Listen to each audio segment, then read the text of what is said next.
Hello and welcome back to the Mystic in Training podcast with me, your host, Melissa Amos.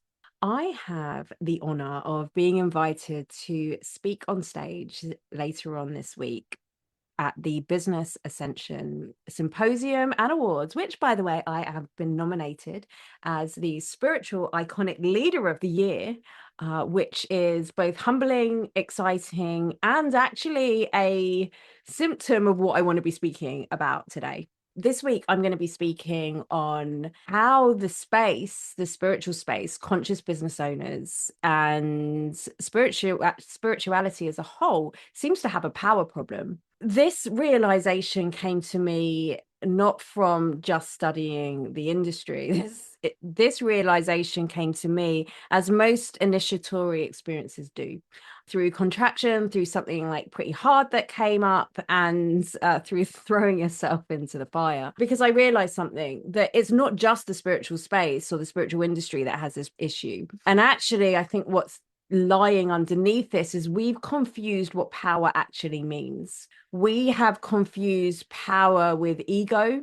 We have confused power with force, and we've confused power with, I suppose, what we've seen on the world stage. And for me, that's not power.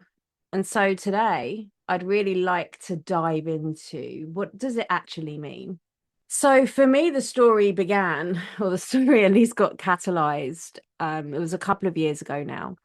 I was actually bowling with my kids, and I decided, I didn't decide. I had this intuitive hit, and as intuitive hits go, you can never ignore them, and they never really make much sense. But I was called to put out an offer that I'd been toying with for quite some time. And there I was in between bowls, and I wrote on my page, walk with me for a year, £22,222. Hit post, carried on with my bowling.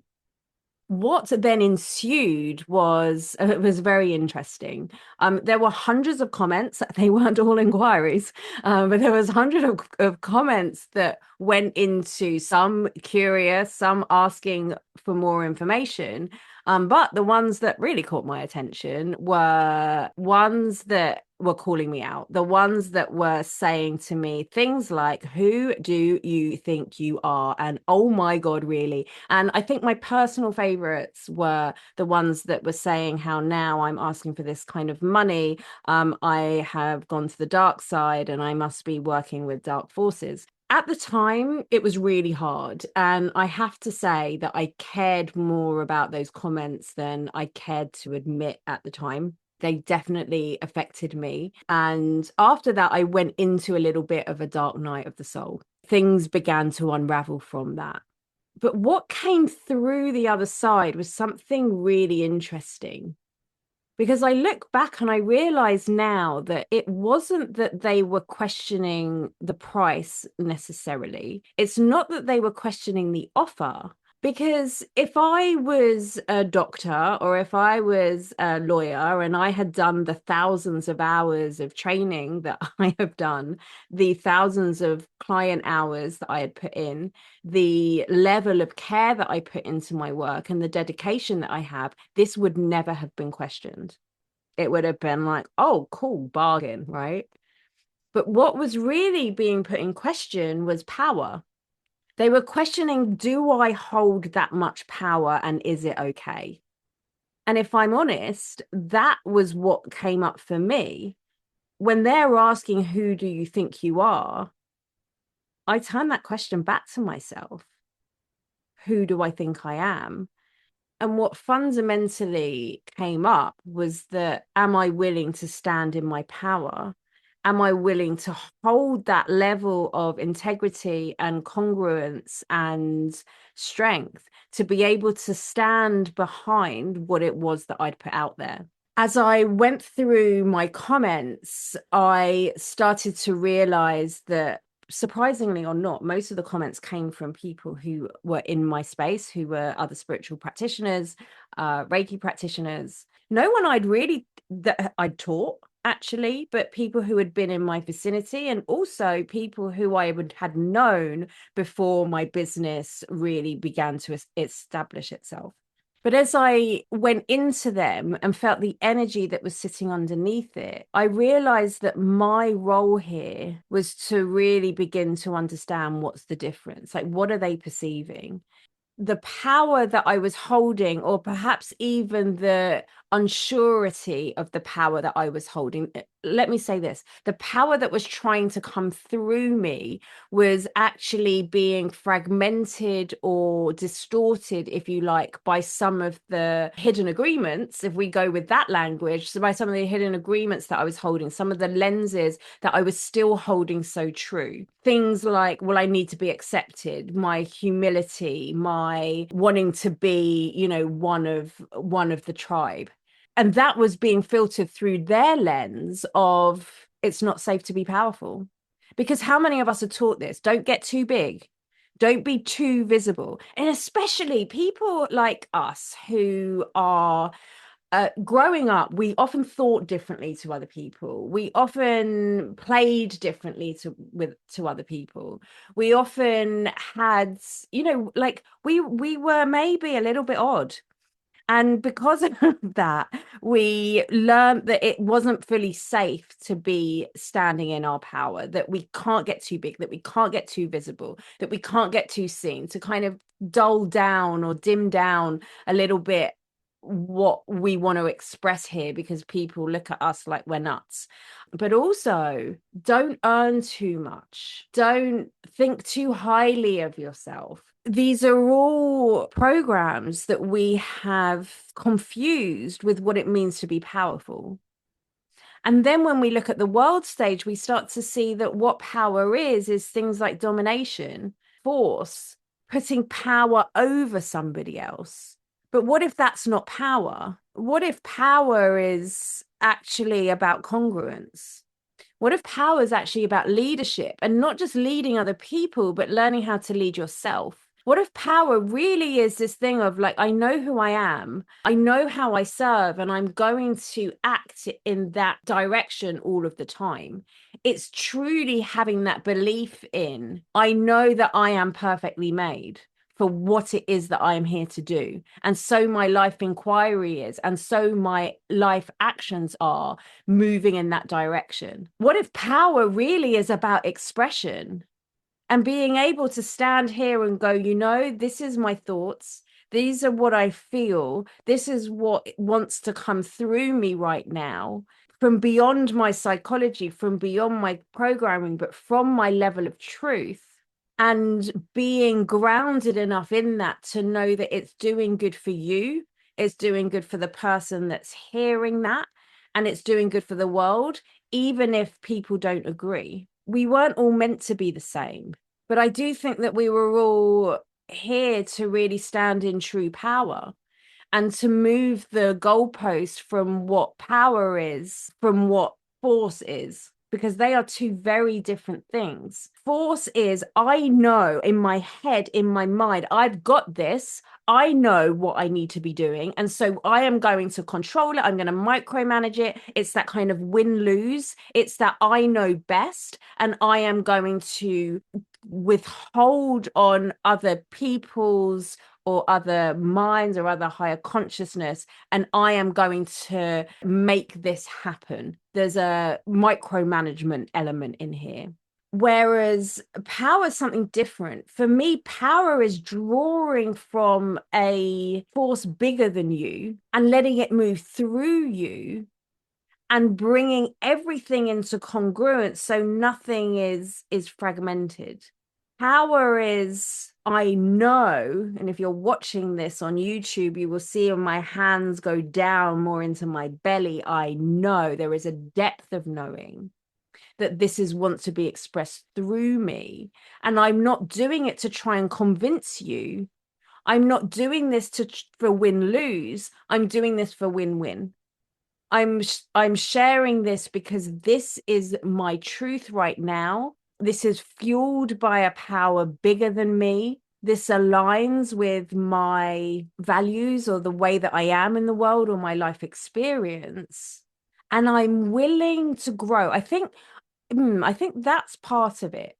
I think part of the difference between power and force is Force will be like, this is it, and I'm kind of closed off to anything more because I've made my mind up. Whereas power is, okay, this is what wants to express through me, and its quality is growth, its quality is expansion, and its quality is love. When I speak about darkness and light and good and evil, we start to get into this, what is evil? Well, it's the rejection of light. It's the, right, I've had a thing, I've had an idea, I've got this now, I don't need greater help. And this is where we start moving into just coming in from the small mind. For me, when we really come and step into our power, we lose the need to have to make things happen. And we gain this curiosity and this strength and this groundedness that, like, I'm willing to be proved wrong, but come and join me here rather than submit to me here. Can you feel that difference in quality? And I think until we get this right, we as human beings who want to do good in the world, whether you are in the spiritual industry or not, if you're listening to this podcast, you have a curiosity about energetics and about the bigger minds and about spirituality and about higher powers, right? And it's people like us that often have the hardest time with receiving. And it's people like us that often have the hardest time with, I am a powerful being. When I look at this, especially from the viewpoint of the Akashic Records, we are the ones that should be holding our power. And if that makes you uncomfortable, then use that as good information. Because who should be holding power in the world? Should it be the politicians that we see that are, questionable? Or should it be the people who really want to make positive change in the world, who are really here from this element of service? Because this is the other thing. We often think of service as the opposite of power. No, when I am standing in my power, I am at my peak levels of service because I am letting this force come through me that gives me life, that is fueled by love, that is a come along with me. It becomes shared, but we're too scared to stand in that power. And that day when I put that post out, I realized that my duty was to go, no, I need to be able to stand in this and to understand that response isn't really my business. And it's a responsibility and an invitation to understanding more. Because the reason why it affected me so deeply is because at that moment, I wasn't fully there. At that moment, I was still in my humility wound and I was confusing humility with being accepted, maybe, but it wasn't true. Like, I thought it was true. I thought I thought I was doing a good job. But it's really interesting how, 12 months on, 18 months on, when I put out similar offers, actually for more money, the reception of that is very different. People don't even really bat an eye. And what is that? Like, what's the difference? It's because no longer are they questioning my power from what I'm holding. Yes, there will still be a questioning from their woundings, but it's different. The resonance is different because I can stand in this and go, you know what? I know that my duty is to stand in this strength. My duty is to understand, where is this coming from ego? Where is this coming from fear? Where is this coming from this false sense of self? And where is this coming from truth? And if I can differentiate the difference between that and keep on moving into, I'm putting out this offer, or I'm sharing this post, or I'm writing this Substack, or I'm recording this podcast episode from truth, not because it's what I think people want from me, not because I think this will manipulate somebody into thinking my way, but from, this is the message that is so true for me right now. And I want to share it and I want to hear your responses. You feel that on the other end of the post or in your headphones. And that's the quality of power. It's not ego. Ego is this false sense. It's more fragile. It's more easy to be pulled down. That's how, one of the ways you know the difference. Leadership is not follow me, do things my way. Which actually, when I put that post out, that was something that I was working on. One of the things, maybe I'll do another episode on this, that I was holding was, what if I lead them wrong? And there's a whole backstory to that.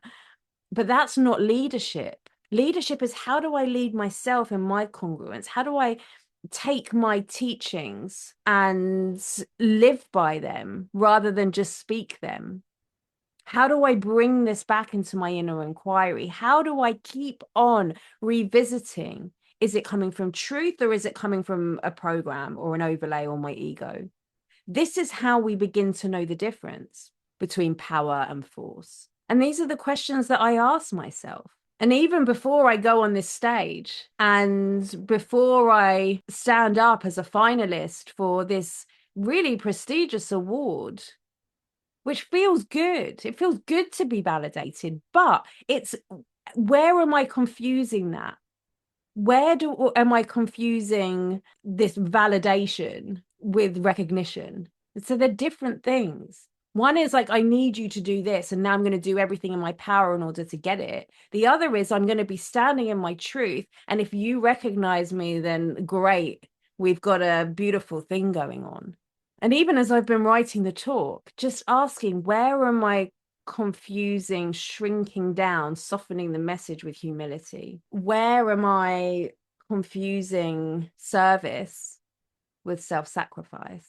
Where am I confusing power with ego? These are the questions that bring you out of your psychology and into your divinity. And the more we can stand in our divinity, the more true power we have coming through us. And the more true power we have coming through us, the more in service we can be. And the more in service we can be from true power, the more the abundance comes in. The more the person that £20,000 offer needed to reach, because it was for someone particular that needed that level of holding, can recognize it. But if I'm not standing in my power and I don't feel strong enough or congruent enough to put that out there, it's never going to reach the person that it's meant to, and I'm never going to stand behind it.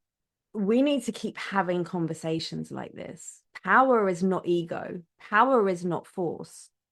Power is your birthright. And I wonder if part of this life journey that we have, especially if you are in the spiritual space or you are starting to play with your spirituality, is, you know what, this is truly the source of my power. And so by the time you listen to this, I will have done my talk. I don't know how it will be received. It might trigger some buttons, and that's okay. But I do know this. I am here to build my life around these kinds of conversations. So I'll let you know how it goes, and ask yourself those questions. Let me know. See you next time.